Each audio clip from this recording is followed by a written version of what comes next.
আজ আমরা সকাল 8:15 ট্রেন ধরে চলে এসেছি মায়াপুর ইস্কন মন্দিরে।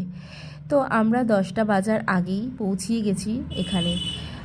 তোমরা যারা মায়াপুর ইস্কন মন্দিরে আসবে বলে ভাবছো, তোমরা অবশ্যই, তোমাদেরকে বলছি, তোমরা যদি ট্রেনে করে আসো অবশ্যই তোমরা বিষ্ণুপ্রিয়া স্টেশনে নামবে, কারণ বিষ্ণুপ্রিয়া স্টেশন থেকে অনেকটাই কাছাকাছি হয় ইস্কন মন্দির। যাই হোক, আমরা এখানে এসেই এখানে অনেক রকম ভবন আছে, তো সেখান থেকে গদা ভবন থেকে আমরা কুপন কেটেছিলাম খাবার জন্য। তো সেখানে আমরা এখন খেতে যাচ্ছি।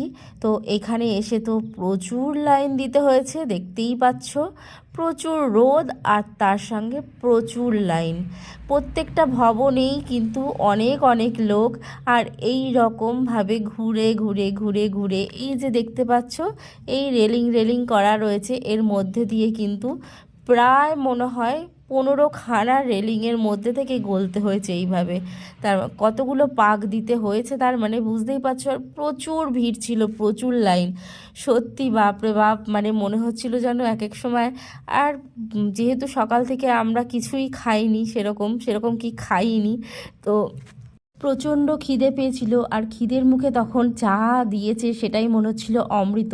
যাই হোক, খারাপ খাইনি, ভালোই খেয়েছি। তবে একবার ভাবছিলাম যে খিচুড়ির কুপনটা কাটলেই বোধহয় খুব ভালো হতো, কারণ দেখতেই পাচ্ছ এর মধ্যে সব একসঙ্গে দিয়ে দিয়েছে। ছিল রুটি, ভাত, ডাল, পনিরের একটা তরকারি, পাঁচমিশালি একটা সবজি, পাই। ভিডিওটা তাহলে এটুকুই, টাটা।